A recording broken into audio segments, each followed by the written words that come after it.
The diagram shows a variable resistor are connected in parallel. ठीक है, okay.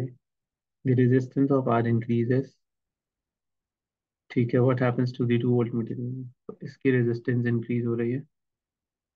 तो अगर इसकी रेजिस्टेंस इंक्रीज होगी तो ये दोनों रेजिस्टर्स इस वक्त पैरेलल में कनेक्टेड हैं। तो पैरेलल में आप जितनी रेजिस्टेंस इंक्रीज करते जाते हैं उससे होता यह है कि ओवरऑल रेजिस्टेंस क्या होती है, डिक्रीज हो जाती है। क्योंकि पैरेलल में अगर हम यहाँ रखते हैं, लेट्स से इसका नाम R1 और ये R, तो अगर R1 और R को हम ऐड करेंगे तो डिनोमिनेटर अगर बढ़ाएंगे तो ओवरऑल आंसर क्या होगा, वो डिक्रीज हो जाएगा। ठीक है, तो इसकी रेजिस्टेंस कम हो जाएगी। अगर इसकी रेजिस्टेंस कम हो जाएगी तो इसका वोल्टेज कम हो जाएगा, और अगर इसका वोल्टेज कम हो जाएगा तो इसका वोल्टेज क्या हो जाएगा, ज्यादा हो जाएगा। बढ़ेगा। सो V2 डिक्रीज होगा और V1 इंक्रीज होगा।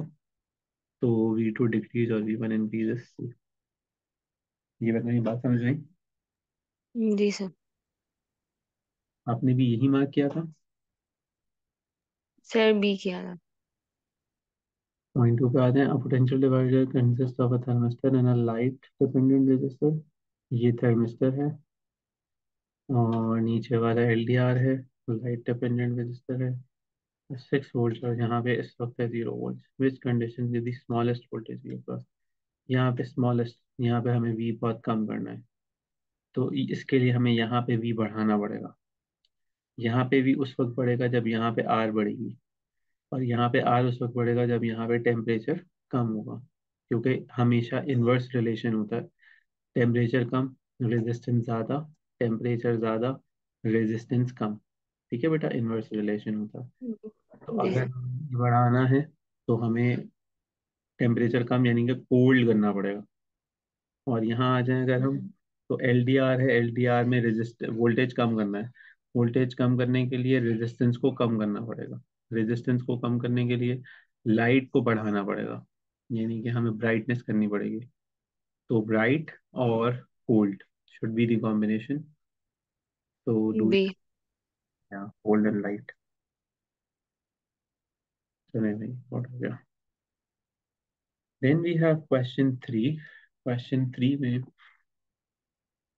What in which circuit is voltmeter reading 7.2 volts. अच्छा, 7.2 वोल्ट की हमें वर्किंग करनी है कि वो कहाँ पे है 7.2 वोल्ट। तो उसके लिए सबसे ज़्यादा सिंपल जो डिस्कशन है वो ये है कि आपके पास सीरीज रजिस्टर है। यहाँ पे 12 वोल्ट है, ये 3 ओम्स है। तो अगर हम 3 और 5 को देखें तो 3 और 5 में जो टोटल रेजिस्टेंस होगी वो कितनी हो जाएगी, 8 ओम्स हो जाएगी। Is that correct? यस। अगर हम इंडिविजुअली इसका करंट फाइंड आउट कर लें, दैट वुड बी V/R। तो हम बड़े आराम से वो कर सकेंगे कि पूरे सर्किट में जो रेजिस्टेंस है वो 8 ओम्स है और वोल्टेज 12 है। तो 12 डिवाइडेड बाई 8, इससे हमें करंट मिल जाएगा विच इज़ 1.5। तो 1.5 एम्पेयर इस रेजिस्टेंस में जा रहा है और 1.5 एम्पेयर ही इस रेजिस्टेंस में जा रहा है। तो अब हमें दोनों का वोल्टेज बड़े आराम से मिल जाएगा यूजिंग V = IR। तो 1.5 टाइम्स 3, 4.5। ठीक है, 1.5 टाइम्स 5 विच इज 7.5। तो यहाँ पे तो 7.5 शो करेगा ये। तो यहाँ पे तो 7.2 नहीं है। यहाँ आ जाए, हम्म। 12 है और ये 4 और 6, यानी कि ये टोटल 10 ओम्स है। 10। आप निकाल लेते हैं 12/10 विच इज 1.2। 1.2। 1.2 इधर मल्टीप्लाई कर दे और इधर मल्टीप्लाई कर दे, तो 6 × 1.2 बड़े आराम से क्या आ जाएगा, 7.1। 7। ये वाला आंसर सही है। ठीक है बेटा, जी सर। आगे आ जाते हैं। कलर कोडिंग का भी सवाल आ गया है। First mark the 3 colours. Yellow, okay, first band is yellow, तो येलो के लिए वैल्यू है 4। फर्स्ट बैंड की इंडिविजुअल वैल्यू होती है। Then we have violet, violet के लिए वैल्यू है 7। And orange, orange is 3। तो जो थर्ड बैंड होता है वो हमेशा मल्टीप्लायर होता है। वो वैल्यू नहीं होती, वो मल्टीप्लायर होता है। मल्टीप्लायर होता है 10 power what, so it becomes 3। So 10 3। Power, that becomes 47 kilo ohms या 47,000 ओम्स। तो इसमें ऑप्शन बताएं, सी। सी। अच्छा, 5 कैपेसिटर है, वो छोड़ दें, उसको स्किप कर दें, वो करने वाला नहीं है क्वेश्चन। वो इंशाल्लाह ताला जब हम थोड़े से बड़े हो जाएंगे तब करेंगे। इसमें आ जाते हैं। Student connects a thermistor in series with a battery and an ammeter. Okay. He uses the resistance of the thermistor to determine the temperature. This phase will draw a circuit diagram showing the thermistor, battery, and the ammeter. So thermistor, battery, and the ammeter. So thermistor पहले battery बनाते हैं, फिर thermistor बना देते हैं, फिर ammeter बना देते हैं। तो थर्मिस्टर के लिए आप इस तरह से सिंबल बना सकते हैं, और आप एमीटर को कहीं और भी लगा सकते थे। 3 चीज़ें होनी चाहिए। ठीक है, ये बताइए, समझ में आता है? जी सर। हाँ, आगे चलते हैं। Then we have the student places the thermistor in a water. ठीक है, ओके। तो ब्ला ब्ला ब्ला, काम की चीज़ है, टेम्परेचर और करंट का ग्राफ बना हुआ है। ठीक है, ओके। तो फिर क्या करेंगे, टेम्परेचर और करंट का ग्राफ बना हुआ है, तो वो कहता है पोटेंशियल डिफरेंस फाइंड आउट करें। रेजिस्टेंस 240 ओम्स है at a temperature of 20 degree Celsius.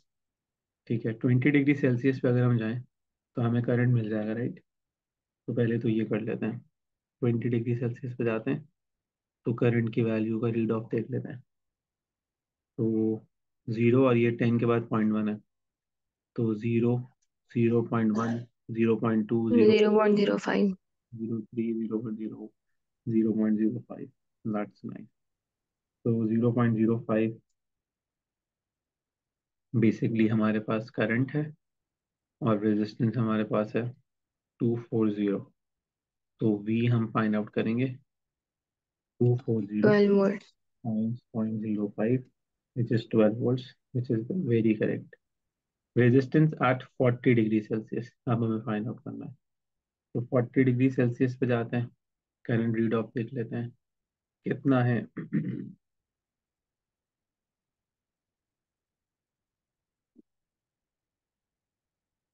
तो ये वैल्यू कितनी है, 0.12। 0.12।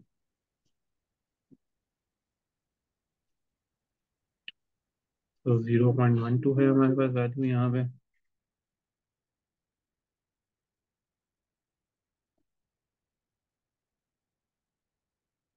और वोल्टेज हमें पता है, विच इज 240 ओम्स। तो रेजिस्टेंस कैसे निकालेंगे, वी अपान है 240 ओवर 0.12। सर वोल्टेज 12 है। कहाँ लिखा है तो? रेजिस्टेंस ना 240। सॉरी, बिल्कुल सही है। 12 divided by 0.12, so that's 100 ohms। बिल्कुल सही है। Okay, that's nice. आगे चलते हैं फिर। रेजिस्टेंस ऑफ द थर्मिस्टर, अच्छा अब ये पूरी अंग्रेजी लिखनी पड़ेगी यहाँ पे। 240 ohms at a temperature of 20 degree Celsius and 48 ohms at a temperature of 50। तो 240 है 20 पे, और 48 है 60 पे। क्या समझ में? टेम्परेचर बढ़ तो रेजिस्टेंस कम हो गया, राइट? हम्म। तो अब हमें ये कैसे डिस्क्राइब करना है और हम किस तरह से डिस्कस कर सकते हैं। तो भाई सबसे पहली चीज़ तो, जो चेंज इन टेम्परेचर है वो कितना है, 20 और 60 में 40। ठीक है, चेंज इन रेजिस्टेंस कितनी है, 240 और 48 में कितना डिफरेंस है, 240 और 48 में डिफरेंस होगा 192। ठीक है, तो उसने हमें बता दिया था 20 और 60 का। 40 डिग्री सेल्सियस पे रेजिस्टेंस कितनी, 40 डिग्री सेल्सियस पे रेजिस्टेंस कितनी है? 100 ओम्स है। गुड, नाइस, बहुत अच्छी बात है। तो जबरदस्त। तो पहले करंट निकालेंगे, फिर वोल्टेज लिखेंगे ऑल दैट, उसके बाद अब अगर हम कंक्लूड करते हैं कि at 40 degree celsius resistance is 100 ohms. तो अब हम इसका रिजल्ट ये लिखेंगे यहाँ पे, के change in temperature is not proportional with change in resistance. तो अगर सेम प्रोपोर्शन में होता, फॉर एग्जांपल अगर हम 40 डिग्री सेल्सियस पे कोई 40 डिग्री 40 का कोई मल्टीपल यहाँ एक्सपेक्ट कर रहे होते, 60 आ जाता आंसर, 160 आ जाता, 40 आ जाता, 3200 आ जाता, 400 आ जाता, तो हम कहते हैं कि ये प्रोपोर्शनल है। Since they are not proportional so graph linearly related नहीं होगा। तो ये हम पूरा एविडेंस देंगे और फिर हम लिखेंगे ये वाली स्टेप। ये बताइए, समझ में आपको बात? जी सर। गॉड। अब आ जाते हैं हम आगे, तो क्वेश्चन नंबर 7 में। हाँ ओके, तो यहाँ पे हमारे पास है 1000 ओम वेरिएबल रेजिस्टर, रिलेशनशिप बता दें between I B, that's the current of the battery. तो बैटरी का करंट न्यू फ्लो करके आया होगा, इसमें क्या होगा, that is I1 and that is I2। तो रिलेशनशिप क्या होगा, सीरीज सर्किट है तो सबका करंट सेम होगा, right. Yes. Leader equation that relates potential difference, potential difference आपको पता है पैरेलल में स्प्लिट हो जाता है। तो टोटल पोटेंशियल डिफरेंस जो बैटरी का होगा, अगर वो 10 वोल्ट्स है तो वो 10 वोल्ट्स इसमें और इसमें इनकी रेजिस्टेंस के हिसाब से डिवाइड हो जाएगा। तो V B is equals to V1 plus V2। Potential difference उन्होंने कहा 9 वोल्ट्स है, रेजिस्टेंस 500 है। आप current in R find out करें। तो पहली चीज़ तो आप ओवरऑल रेजिस्टेंस आपको उसने आर की दे दी है 500। तो सर्किट की टोटल रेजिस्टेंस कितनी हो गई, तो total resistance of the circuit जिसे आप इफेक्टिव रेजिस्टेंस है, 1500। that's 1500 ohms. That's nice. Voltage is 9 volts. So I निकाल लें as V upon R. So 9 upon 1500. That is 6 mA। 0.006 amperes or 6 milliamperes. That's nice. अब आ जाते हैं कि अगर हमें करंट देखा जाए तो करंट तो सेम है, तो इसमें 500 है। तो हमें क्या फाइंड आउट करना था, करंट फाइंड आउट करना था। तो करंट सब में सेम ही होगा। तो अगर टोटल करंट है 6 मिली एम्पेयर, तो इसमें भी 6 होगा और इसमें भी 6 होगा, right. Hmm. That's nice, good job. Then what's next? अच्छा ओके, अब आपसे वो कहता है कि हमारे पास एक पोटेंशियल डिवाइडर सर्किट है, ठीक है। हमें ये कहता है कि हमने क्या किया, हमने मूवेबल कॉन्टैक्ट को रखा ए पे, तो पूरा मूवेबल कॉन्टैक्ट यहाँ आ गया। तो आउटपुट वोल्टेज कितना हो जाएगा जो यहाँ पे मेजर हो रहा होगा, अगर यहाँ पे वोल्ट मीटर लगा हुआ है तो 6 वोल्ट हो जाएगा, क्योंकि पूरा इक्विपमेंट सर्किट में आ जाएगा। लेकिन अगर हम बी पे आ जाए हम्म। तो आउटपुट वोल्टेज हो जाएगा 0 वोल्ट, क्योंकि अब इक्विपमेंट यूज नहीं हो रहा। ठीक है बेटा, ये बताइए समझ में यस। आता है? नहीं। देन यहाँ पे कहता है वो शोज अ थर्मिस्टर, ठीक है, when the voltage decreases. Okay, so voltage across the thermistor decreases as temperature increases. So temperature increase cause resistance of thermistor to decrease। ठीक है भाई, जब भी टेम्परेचर इंक्रीज होता है हम्म। डिक्रीज होती है। Since V is proportional to R, so R decreases. At one temperature, thermistor has a resistance of 1000. Calculate the current in the thermistor. तो thermistor की resistance उन्होंने दे दी है 1000, करंट हमें फाइंड आउट करना है, that is 6 upon total R. Total R is 3000. So 6 divided by 3000 is going to be 2 2x mA। minus 3 amperes, yeah, 2 milliamps. That's nice. Good job. Then we have a student. Okay, they say we have three resistors. Draw the arrangement that gives the largest possible total resistance. So largest possible resistance can only be obtained when we have a series combination. Whenever we have a parallel combination of resistors, resistance decreases. So if we have to obtain a largest possible combination, we can just show them the resistance in series। Resistance निकालने total 150, 220 and 100. That's 470 ohms. Draw the arrangement. Smallest के लिए you can connect them in parallel. Parallel. लेकिन parallel में ऐसे नहीं बनाना है, ये भी करना होगा। इंडिपेंडेंटली नहीं दिखाना, ये दिखाना है कि एक ही जंक्शन पे है। या आप यूं करके भी दिखा सकते हो।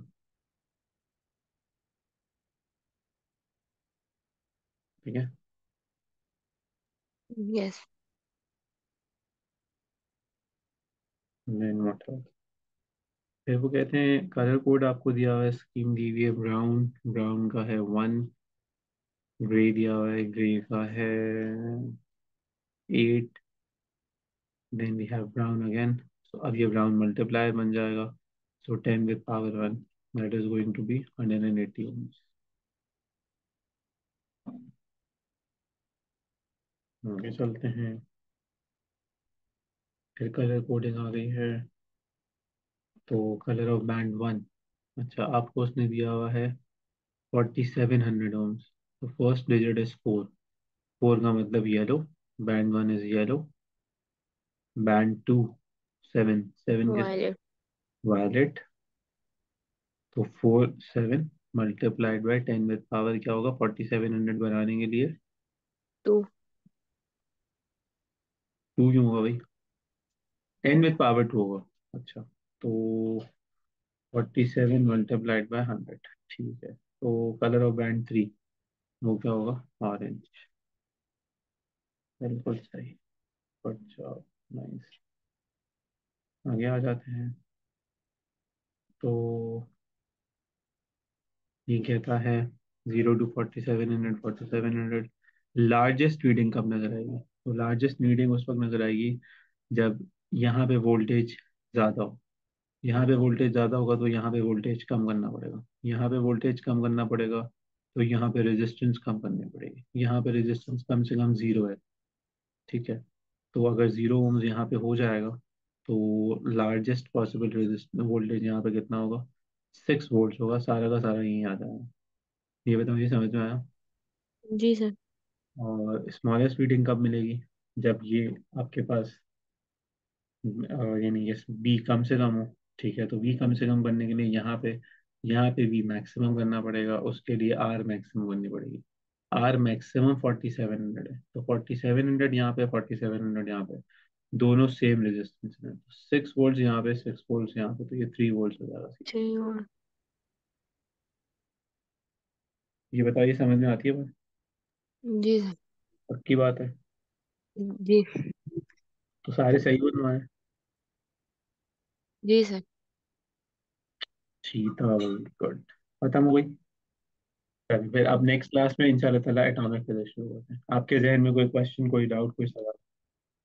नहीं सर, आगे समझ। Let's end.